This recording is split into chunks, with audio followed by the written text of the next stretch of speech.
The secret he never knew, the golden light of dawn filtered through the small bathroom window, creating an almost angelic halo around Eleanor. Her fingers trembled as she held the pregnancy test, silent tears streaming down her face. Positive. After 3 years of trying, it had finally happened. She kissed the tiny window that showed the result, a mix of fear and hope pulsing in her racing heart. She kept the secret like a precious treasure for the next few weeks, meticulously planning the perfect reveal for Arthur, her husband. But small signs began to form a disturbing mosaic: whispered phone calls, messages quickly hidden, and late nights at the office. The day she found printed emails from her best friend, Sophia, it was as if her world had come crashing down. "That idiot has no idea you take me to all the 5-star hotels while she stays at home playing housewife." The words pierced her heart like a dagger. But what Arthur and Sophia didn't know was that Eleanor was pregnant with quintuplets, and the woman they underestimated was about to show up at the most important gala of the year, where they planned to go public.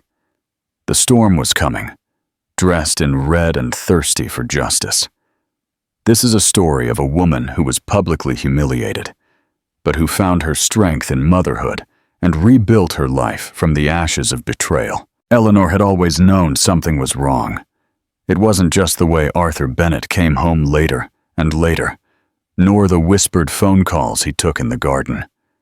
It was something deeper, a feeling that gnawed at her like an invisible worm, slowly corroding the trust she had placed in that man over 8 long years of marriage.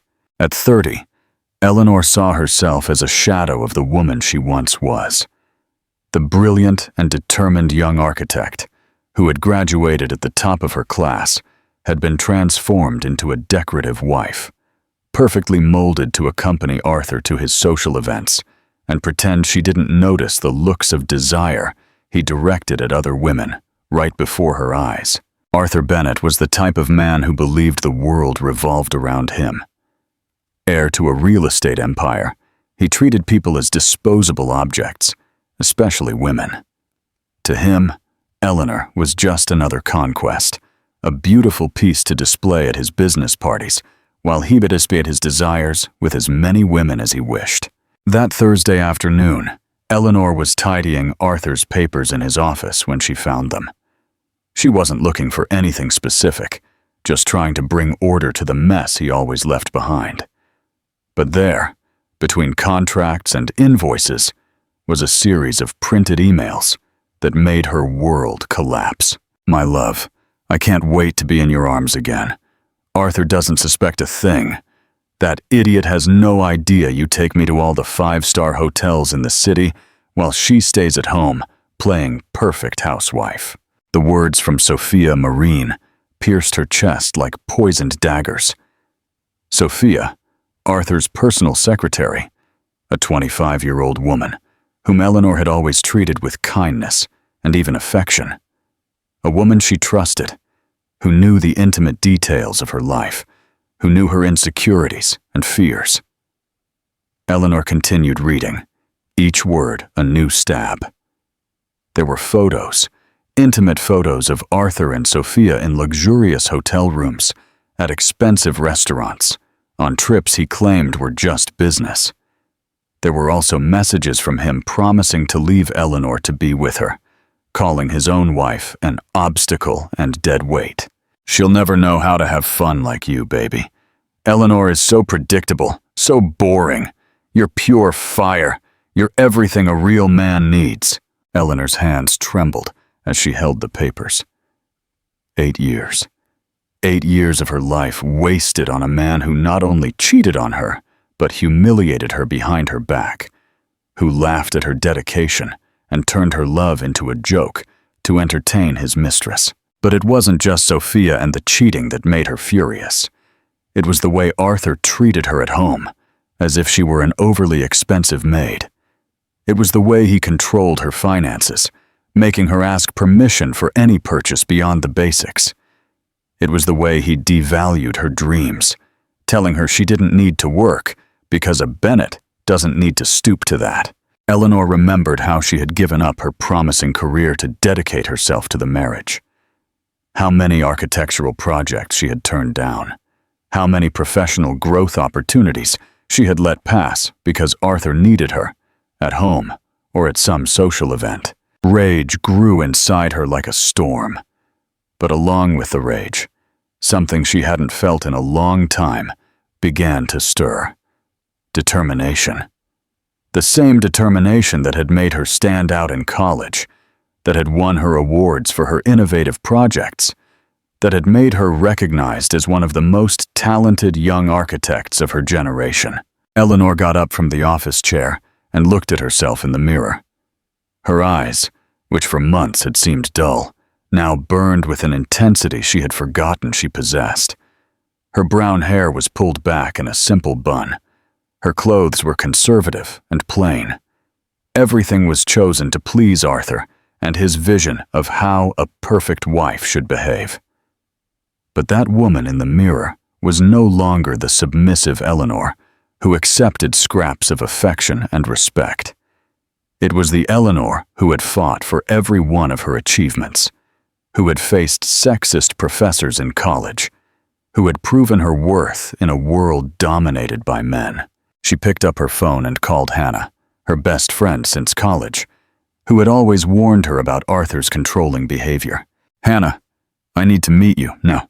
"Eleanor, are you okay? Your voice sounds different." "I'm better than I've been in years. I need your help with something very important." 2 hours later, the two of them were sitting in Hannah's favorite cafe, a cozy spot far from the world of appearances in which Eleanor lived. Hannah was a family law attorney, an independent woman who had built her own career and had never allowed herself to be diminished by any man. "I always knew this day would come," Hannah said, after hearing Eleanor's entire story. "Arthur never deserved you. You're brilliant, talented, beautiful, and he always treated you as if you were inferior. I was an idiot, Hannah. I gave up everything for a man who didn't even respect me." "No, you weren't an idiot. You trusted. You loved for real. That's not a flaw, Eleanor. The problem is his, not yours." Hannah held her friend's hands across the table. "Now tell me what you want to do, because I've known you for 15 years, and I know that expression on your face means you already have a plan." Eleanor smiled for the first time in months. It wasn't a sweet or submissive smile. It was the smile of a predator who had found her prey. "Arthur thinks he knows me. He thinks I'm predictable, boring, that I'll never fight back. He thinks he can humiliate me, betray me, discard me whenever he wants, and I'll just accept it." She paused, her eyes gleaming with a fierce determination. "He has no idea what's coming. Sophia doesn't either. They want a show? I'll give them a show they'll never forget." The quintuplets, the days that followed, were like a carefully orchestrated dance.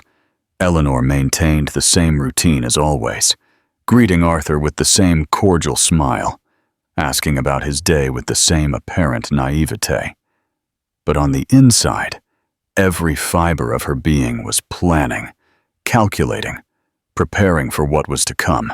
Hannah had become her accomplice and counselor. In the afternoons, while Arthur thought she was shopping or taking care of the house, Eleanor was actually in Hannah's office, planning every detail of her revenge. "First, we need to protect you financially," Hannah said, spreading documents across the table. "Luckily, you were married under a community property agreement. That means you're entitled to half of everything acquired during the marriage." Eleanor studied the papers with the same dedication she showed in her architectural projects. She discovered that Arthur had acquired 3 properties in recent years, in addition to investments in stocks and bonds that she didn't even know existed. The man who made her ask permission to buy a new outfit had hidden a fortune from her. "He always said he didn't have money for the things I wanted," Eleanor murmured, analyzing the bank statements. "He said I was wasteful when I asked to redecorate the house. But look at this. $50,000 spent on gifts for Sophia in the last 6 months alone. That's financial humiliation, Eleanor. It's a form of abuse," Hannah explained. He controlled your access to money to keep you dependent and submissive. But Eleanor didn't just want a fair division of assets. She wanted something much more satisfying than that. She wanted Arthur and Sophia to feel the humiliation she had felt, and she knew exactly how to do it. Hannah, tell me about the Business Association Gala, the most important event of the year for Arthur's social circle. Why? Because that's where he's going to introduce Sophia as his new companion. I found their messages agreeing on it. He told her he would finally have the courage to appear in public with her. Hannah raised her eyebrows. And you want to go too? I'm not just going to go. I'm going to steal the show in a way they'll never forget. In the following days, Eleanor began her transformation. First, she visited the city's most expensive hair salon using Arthur's credit card. Of course. She had her hair cut in a modern, daring style, added highlights that accentuated her green eyes, and had her skin treated until it was radiant. Then she went shopping. Not to the conservative stores where she always bought clothes to please Arthur, but to the luxury boutiques where the city's most powerful and independent women shopped. She chose a blood-red gala gown with just the right amount of a low-cut neckline that hugged her curves like a second skin. She paired it with elegant jewelry, high-heeled shoes that made her feel powerful, and a designer bag that cost more than she spent on clothes in an entire year. But the real transformation was happening on the inside. Each day, Eleanor felt stronger, more determined. She started exercising, not to please anyone, but because she wanted to feel good about herself. She went back to reading books on architecture, refreshing knowledge she had set aside. She got in touch with former professional colleagues, building bridges she had neglected during the marriage. A week before the gala, Eleanor received an unexpected proposal. Robert Evans, one of the city's most respected architects and her former professor, approached her with a job offer. Eleanor, I've always followed your career, even from a distance. I know you've stepped away from projects in recent years, but I have a proposal that might interest you. They met in an elegant restaurant, far from the places Arthur frequented. I'm putting together a team for an urban revitalization project. It's a 2-year job with a multi-million-dollar budget. I need someone with your creative vision and technical ability. Eleanor felt her heart race. It was the kind of project she had always dreamed of working on. Robert, I'm flattered, but I need to be honest with you. My personal life is undergoing some significant changes right now.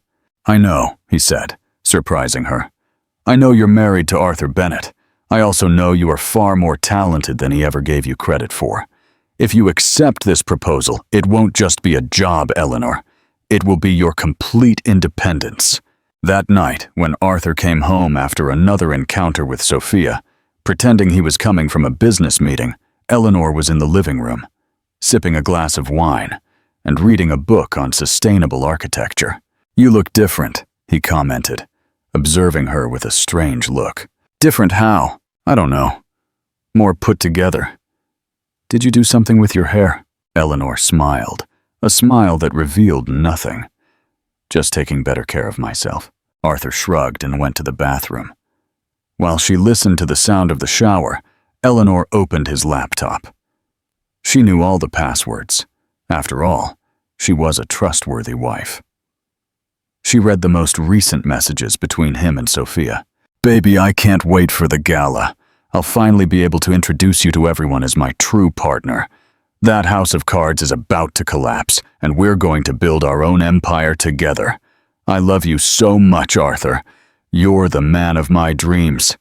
When you get rid of that boring woman, we're going to be so happy. Eleanor closed the laptop and finished her wine. Boring. That's how they referred to her. Obstacle. Dead weight.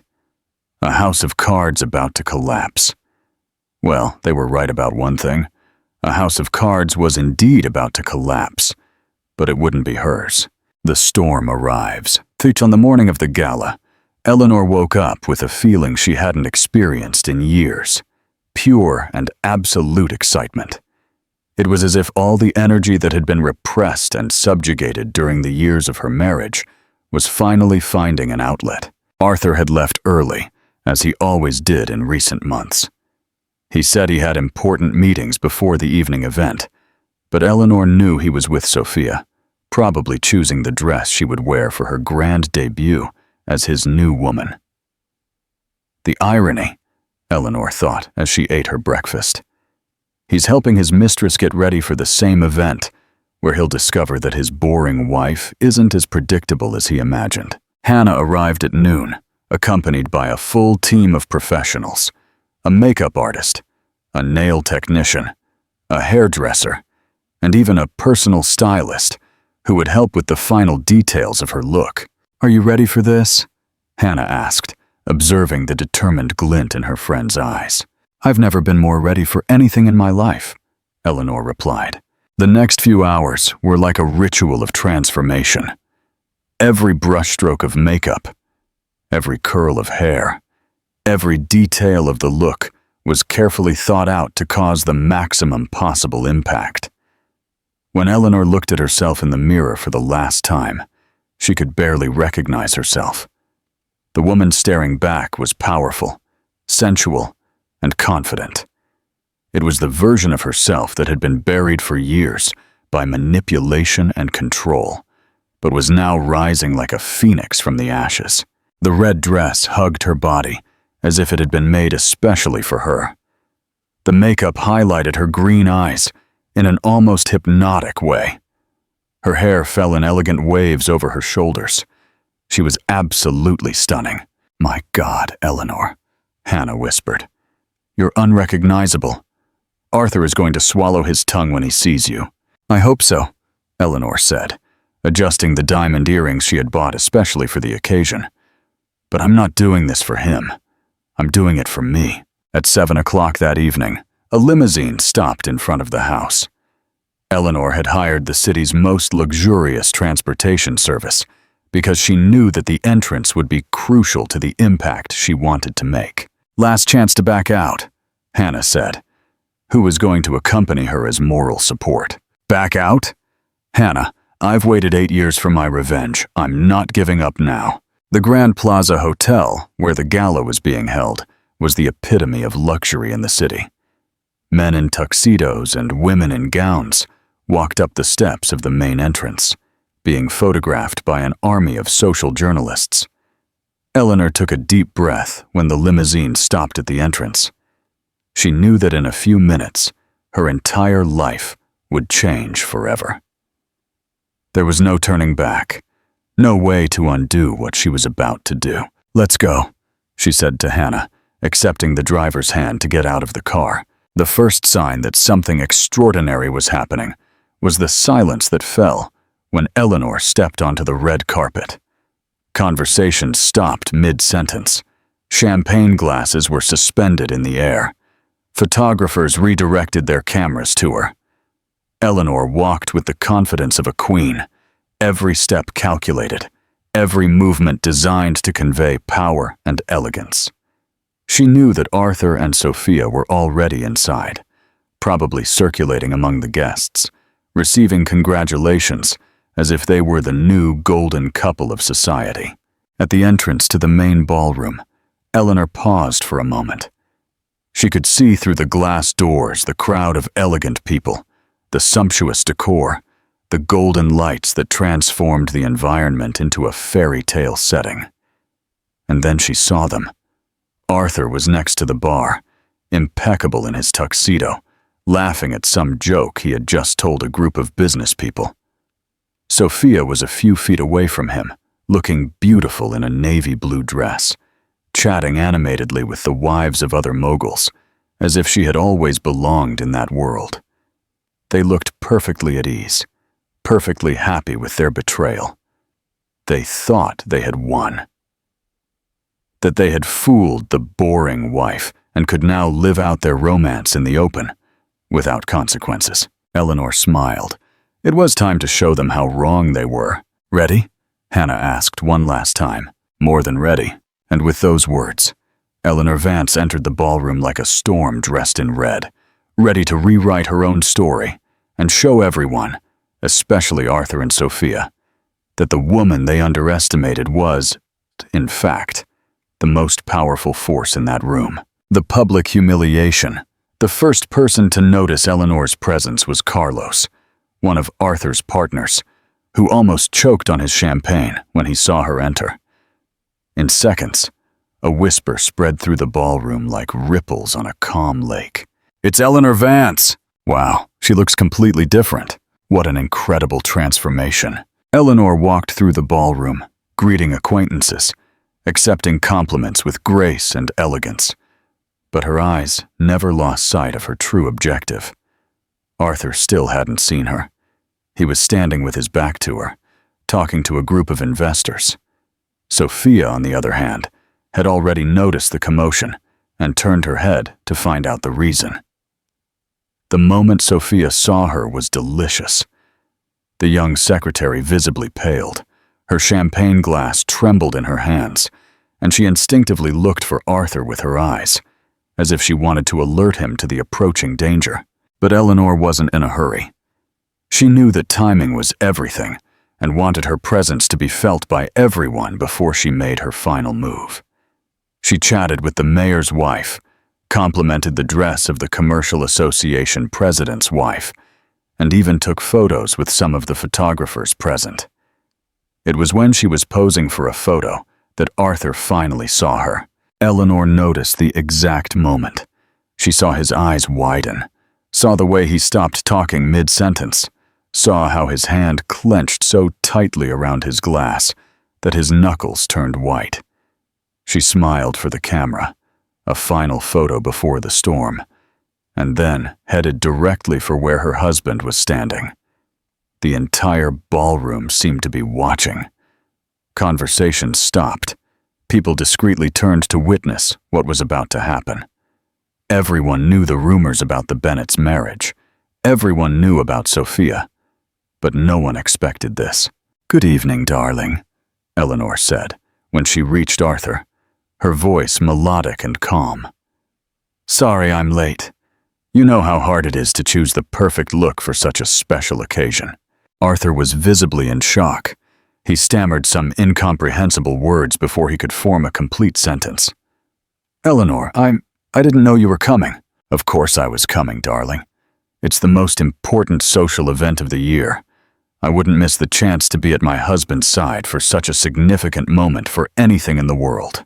The irony in her voice was subtle, but it was there. Arthur noticed, and the discomfort on his face was visible to anyone who was paying attention. "You look different," he managed to say. "Thank you, darling. I decided it was time to invest a little more in myself. After all, as the wife of such a successful man, I need to be up to the task, don't I?" It was at that moment that Sophia approached. The young woman had regained some of her composure, but was still visibly nervous. "Good evening, Mrs. Bennet," she said, trying to sound casual. "You look lovely."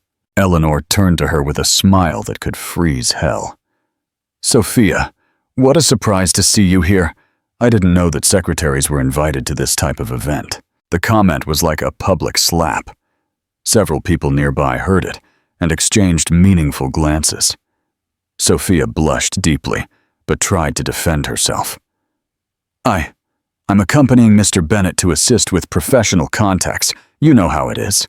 "Ah, I see," Eleanor said, her smile becoming even more dangerous. "How admirable. Working even on Saturday nights, at galas, wearing a $3,000 dress. What exemplary professionalism." Sophia's embarrassment was palpable. Arthur tried to intervene. "Eleanor, maybe we should." "We should what, darling? Dance?" Eleanor held out her hand to him. "Let's. Our favorite song is playing." There was no way Arthur could refuse without causing an even bigger scene. He took her hand and led her to the dance floor, leaving Sophia alone and humiliated among the guests.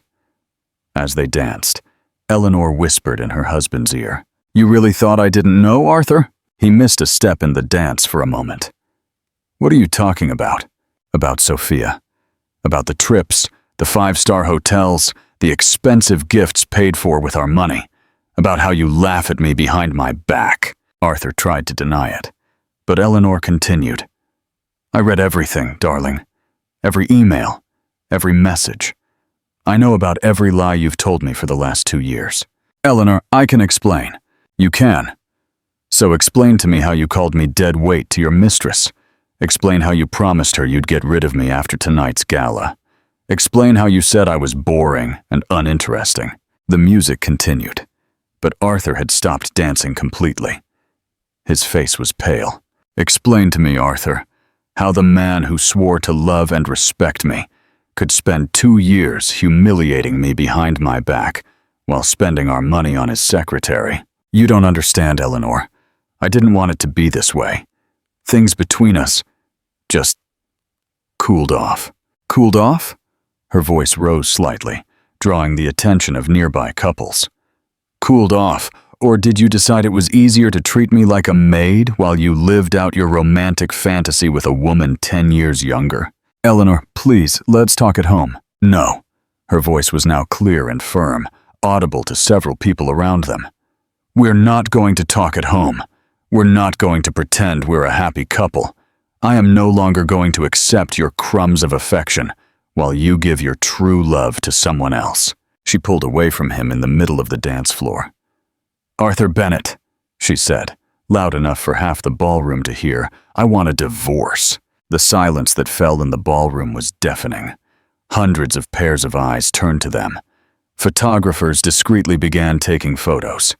The scandal of the year had just erupted right in the middle of the most important social event. Arthur tried to grab her arm, whispering desperately, Eleanor, for God's sake, don't make a scene. We can work this out. She pulled away from his touch with a strength that surprised him. Make a scene? Me? You're the one who made a scene, Arthur. When you decided to bring your mistress to the same event where you were supposed to be with your wife. When you decided to publicly humiliate me. When you thought I was too much of an idiot to find out. She turned to the audience, who were now watching them openly. Ladies and gentlemen, I apologize for interrupting this wonderful evening, but I believe you should know that the man you admire so much, Arthur Bennett, has for 2 years been in a relationship with his secretary, spending the couple's money to finance his mistress's luxurious life, while his wife lived as a prisoner in her own home. Sophia, who had approached trying to intervene, was frozen in place. Several people began to whisper and point in her direction. And as for Miss Sophia Marin, Eleanor continued, who apparently forgot that a married man is not available, I want you to know that you can keep him. I no longer have any claim. She paused theatrically, observing the shocked faces around her. Oh, and Arthur, as for our assets, my lawyer will be in contact with you Monday morning.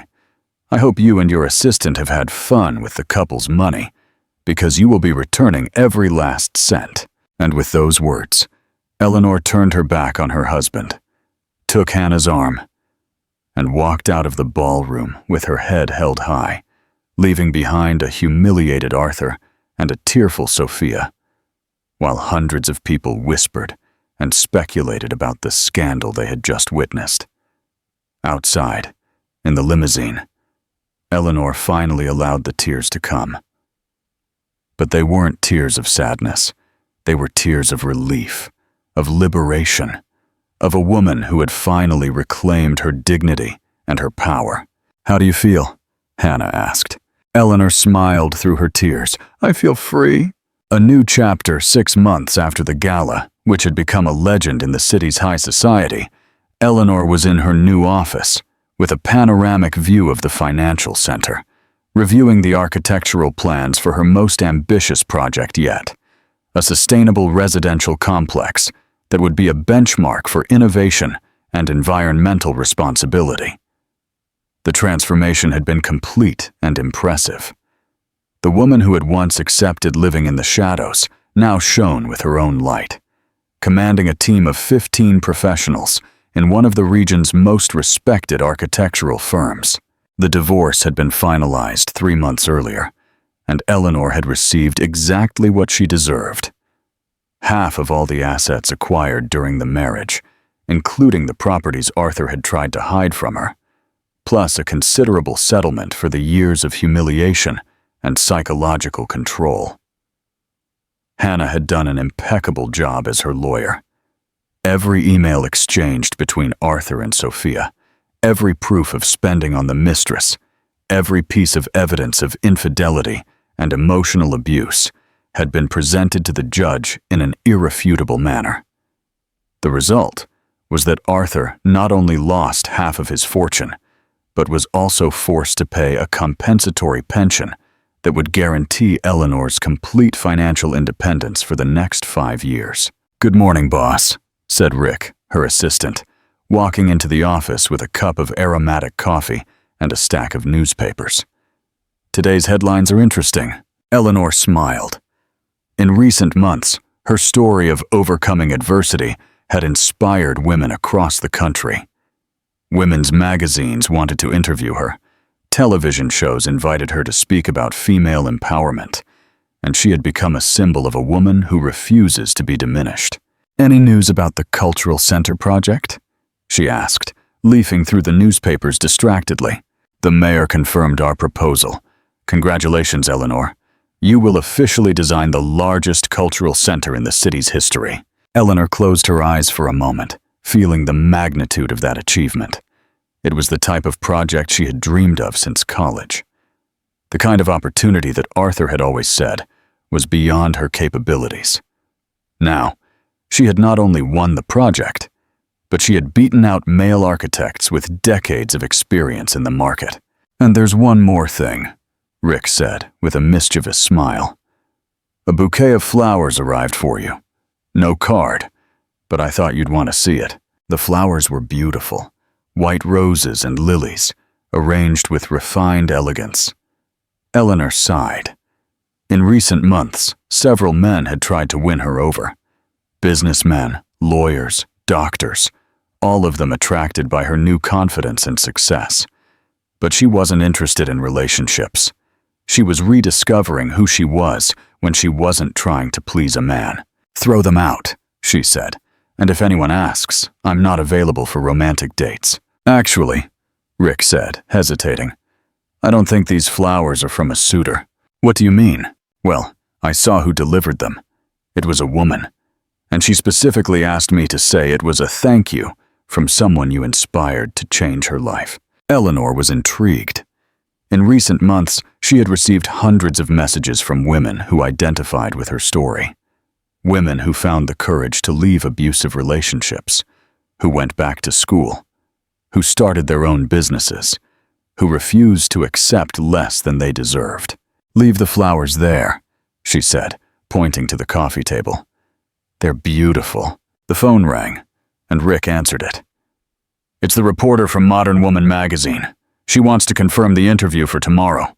"You can confirm, but remind her that I won't talk about intimate details of my marriage. The focus is on female empowerment and professional success." When Rick left, Eleanor leaned back in her chair and looked out the window. Down below, the city was bustling with activity. Cars, people, life happening at a fast pace. She remembered how she used to look out the window of her house, feeling trapped, invisible, irrelevant. Now, she was an active part of that energy. Her work was transforming the city's urban landscape. Her projects would employ hundreds of people and improve the quality of life for thousands. She mattered. She made a difference. Her phone rang, interrupting her thoughts. It was a number she didn't recognize. "Hello? Eleanor, it's me." Her first reaction was to hang up. It had been 3 months since the last time they spoke, during the signing of the divorce papers.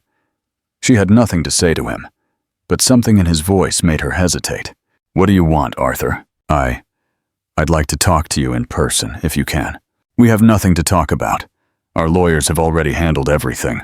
"Please, Eleanor, just one conversation. I know you don't owe me anything, but please." There was something in his voice she had never heard before. Genuine humility, vulnerability. Eleanor was curious, despite herself. "Wherever you want. The place that's most comfortable for you." An hour later, They met at the cafe where she and Hannah had planned her revenge. Eleanor arrived punctually, wearing an impeccable executive suit that made her look like the powerful woman she had become. Arthur was already there, and she barely recognized him. The confident, arrogant man she had known had disappeared. In his place was someone who looked like he had aged 10 years in 6 months. He was thinner, had deep bags under his eyes, and his clothes, though expensive, were wrinkled. "Thank you for coming," he said. When she sat down, "You have 5 minutes," Eleanor replied, checking her watch. "I have a meeting at 4. "Eleanor, I wanted to apologize." She raised her eyebrows, but said nothing. "I know it's late. I know you have no reason to forgive me, but I needed to say this. I was a coward. I was cruel. I was a terrible man to you." "Why are you telling me this now, Arthur?" He ran his hands through his hair, a gesture of nervousness she knew well. "Because I lost everything, and I mean everything. The company is going under. Several clients canceled contracts after the scandal. Sophia, she said she didn't want to be with a man who was financially destroyed. My friends, my reputation, my self-respect. It's all gone." Eleanor watched him without showing any emotion. "And you thought I would feel sorry for you?" "No, it's not that. I'm not asking for your pity. I'm trying to tell you that you were right about everything. I really thought you were inferior to me. I thought I could treat you however I wanted, because you would accept anything." He paused, his eyes filling with tears. "But you weren't inferior, Eleanor.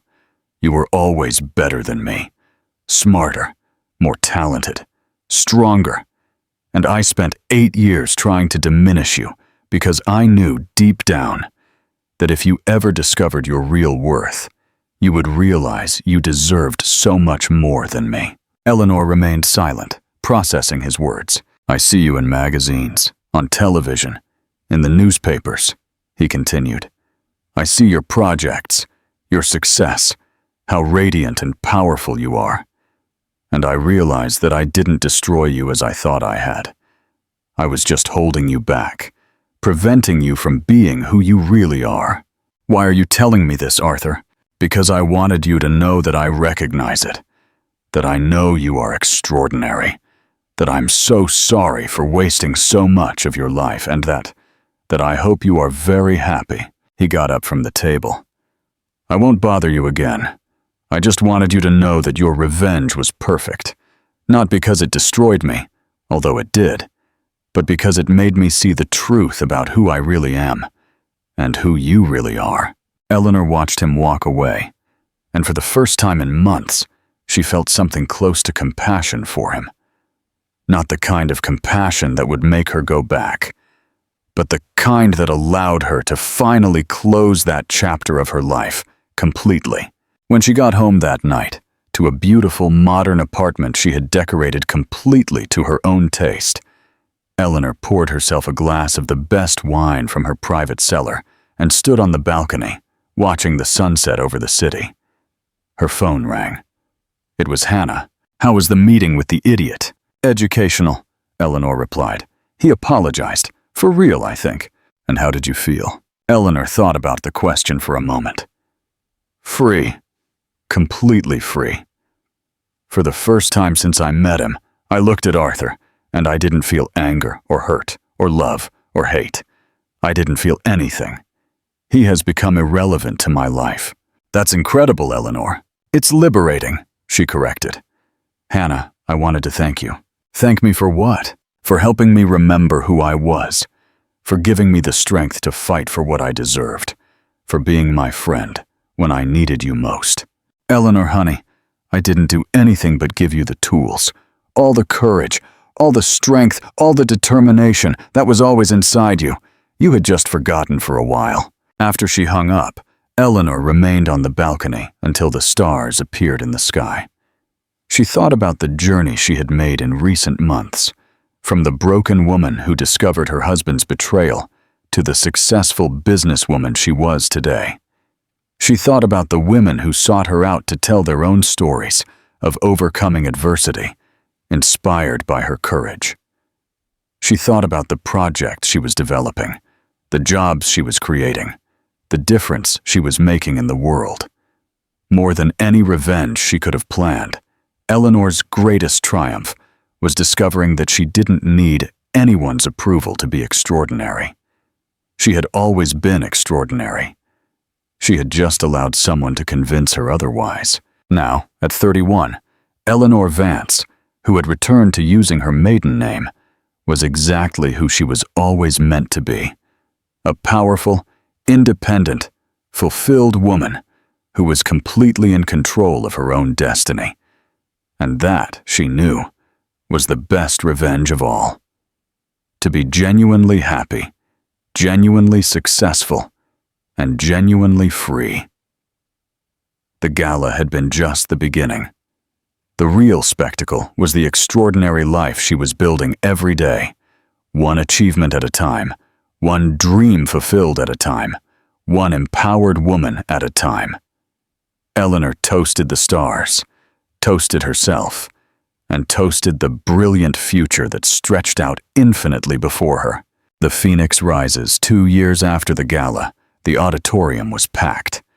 More than 500 women had gathered at the city's convention center for the event that had become the most anticipated of the year, the International Conference for Women Who Transform, where Eleanor Vance would be the keynote speaker. Backstage, adjusting the blazer in a shade of blue that highlighted her green eyes, Eleanor took a deep breath. At 33, she had become a phenomenon. Her architectural firm was one of the most respected in the country. Her projects won international awards, and her personal story had inspired millions of women around the world. 5 minutes, Eleanor, the event producer announced. Thank you, Carolina. Eleanor smiled, looking at herself one last time in the mirror. The woman staring back at her was unrecognizable from the Eleanor of 2 years ago, not just physically, though her short, modern hair, her straight posture, and her confident smile showed an evident transformation. But most importantly, in her eyes. Where there had once been insecurity and submission, there now shone a light of her own. Powerful and unshakable, Hannah appeared at her side, elegant in a black dress that matched her new position as a partner in the region's most prestigious law firm. Nervous? Her friend asked. Excited, Eleanor corrected. It's different. I was nervous when I depended on someone's approval to feel valid. Now I'm excited to share my experience with these women. They walked together toward the stage, where a presenter was already warming up the audience. Ladies and gentlemen, it is with immense pleasure that we welcome a woman who has become a symbol of reinvention and female empowerment in our country and around the world. An award-winning architect, a successful businesswoman, and the author of the bestseller, The Phoenix in Red. Please welcome Eleanor Vance. The applause was deafening. Eleanor walked onto the stage with the same confidence she had shown at the gala 2 years earlier. But now that confidence was genuine, built day after day through real achievements and personal growth. Good evening, she said, her voice clear and strong, echoing through the auditorium. 2.5 years ago, I was a woman who had become invisible in her own life. Today, I stand here before you as living proof that it's never too late to rewrite your story. The audience was in complete silence, every word being absorbed with intensity. Many of you already know the details of my story, the marriage that diminished me, the betrayal that devastated me, the revenge that freed me. But what I want to talk to you about today isn't about revenge. It's about rebirth. Eleanor walked across the stage, making eye contact with different sections of the audience. The truth is, that night at the gala was not my victory. It was just the first step of a much longer and more significant journey. Revenge gave me satisfaction for a few weeks, but it was what I built after it that truly changed my life. She paused, letting the words sink in. When I walked out of that ballroom with my head held high After publicly humiliating my ex-husband and his mistress, I thought I had won. But the truth is, I was still defining my worth by the reaction of others. I was still allowing people who didn't respect me to dictate my self-esteem. A woman in the front row nodded, tears in her eyes. Eleanor smiled at her, recognizing the expression of someone who deeply identified with her words. The real transformation began when I stopped caring what Arthur thought, what Sophia felt, what society commented on. It began when I decided to build a life that was mine, based on my values, my dreams, my potential. Eleanor activated the slide presentation behind her, showing photos of her most recent architectural projects. You are seeing here the Hope Cultural Center, which I designed for the south side of our city. This project directly employs 200 people and serves more than 5,000 children and teenagers per month. Here we have the sustainable residential complex, Green Village, which has become a model for eco-friendly housing for the entire country. More slides followed, showing impressive buildings, international awards, and diverse work teams. But the project I am most proud of is not in these images. It is the Phoenix Institute, our NGO that offers free legal and psychological support for women in situations of domestic violence. The applause echoed through the auditorium, but Eleanor raised her hand, asking for silence. In 2 years, the Phoenix Institute has helped more than 1,200 women get out of abusive relationships and rebuild their lives. Of these, 89% achieved complete financial independence, 76% resumed their studies or started new careers, and every single one of them, rediscovered their self-worth. A longer round of applause took over the room. Eleanor waited patiently. I'm telling you this because I want you to understand something fundamental. Revenge can be the initial fuel, but it can never be the final destination. What truly empowers us is not destroying those who hurt us, but building something so extraordinary that those people become irrelevant in our lives. Eleanor looked to the back of the auditorium and saw a familiar figure. Sitting in the last row, trying to be inconspicuous, was Sophia Marine. She was older, visibly tired, wearing simple clothes very different from the designer dresses she used to wear when she was Arthur's mistress. For a moment, Eleanor felt a pang of what could have been anger or malicious satisfaction. But what she really felt was complete indifference. Sophia had become just another person in the audience, with no power over her emotions or her well-being. Some of you may be wondering about my ex-husband and his former mistress, about what happened to them after that famous night, Eleanor said. A murmur ran through the audience. Everyone knew Eleanor rarely spoke about the personal details of Arthur and Sophia's lives after the divorce. Arthur lost almost everything in the following 2 years. The company went bankrupt, his friends distanced themselves, and Sophia left him when the money ran out.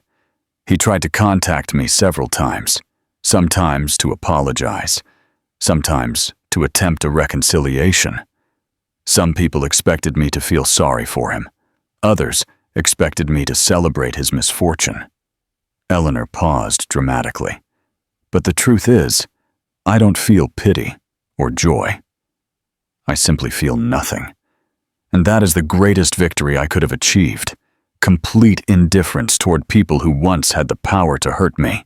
She clicked the remote, and the last image appeared on the screen. A photo of her smiling in her office, surrounded by her work team, all women of different ages and ethnicities. This is the woman I became.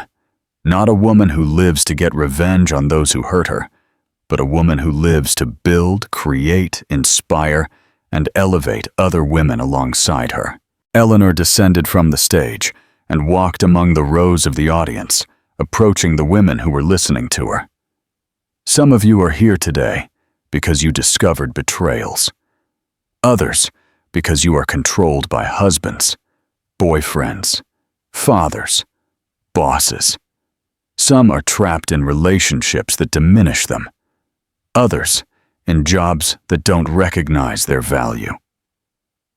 She stopped in front of a young woman who was crying silently. To each of you, I want to say that you don't need anyone's permission to be extraordinary. You don't need anyone's approval to pursue your dreams. And you don't need to get revenge on anyone to prove your worth. Eleanor returned to the stage for her final words.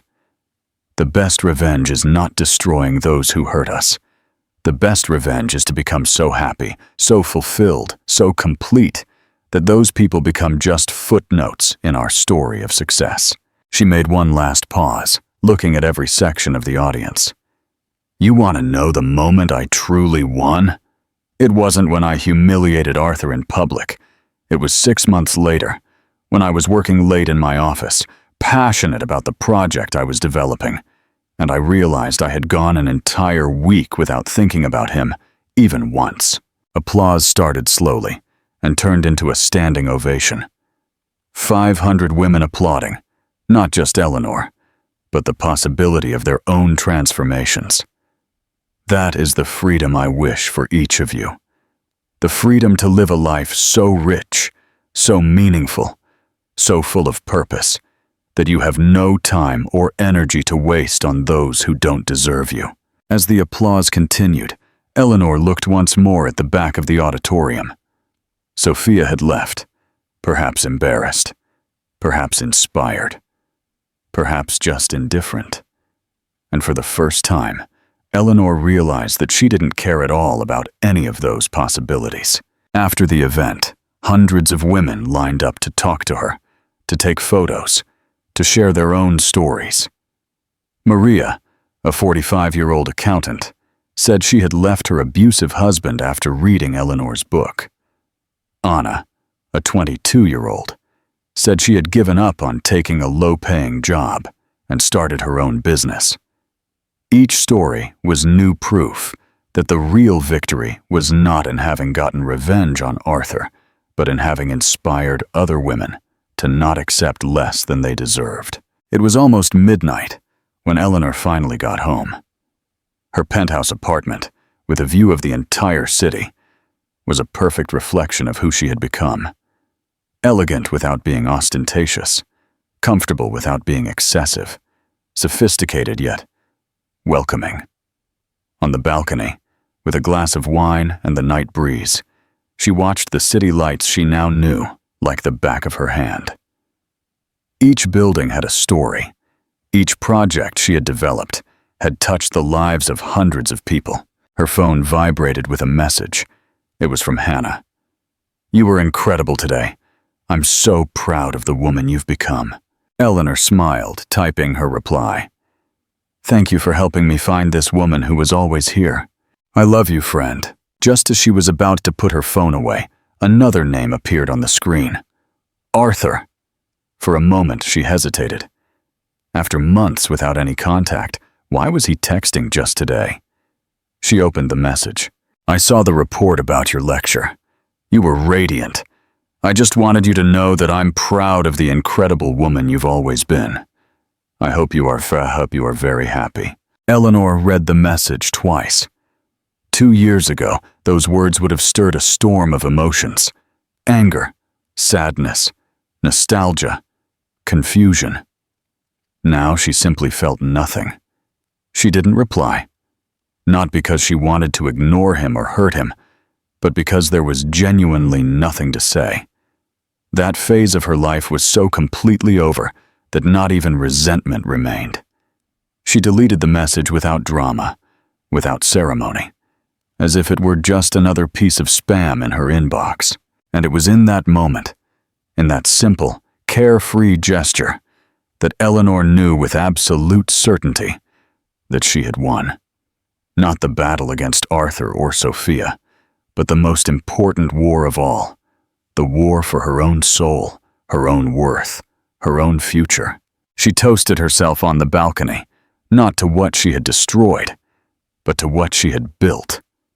She toasted the woman she had become, the dreams she had realized, the lives she had touched. The phoenix had risen from the ashes, not to burn her enemies, but to light the way for other women still lost in the darkness. And that, she knew, was the only revenge that was truly worth it. An extraordinary life, lived on her own terms, without asking anyone's permission to shine. This story of a woman's triumph over betrayal is more than just a revenge plot. It's a journey of quiet strength, self-discovery, and the ultimate victory of genuine happiness. Hannah's story reminds us that the best revenge isn't about destroying others, but about rebuilding yourself into something so powerful that your former tormentors become irrelevant. It's about finding freedom in indifference and strength in self-worth. It's a powerful lesson in choosing to heal and grow rather than being defined by pain. So if you're feeling like a footnote in someone else's story, remember Hannah, you have the power to rewrite your own.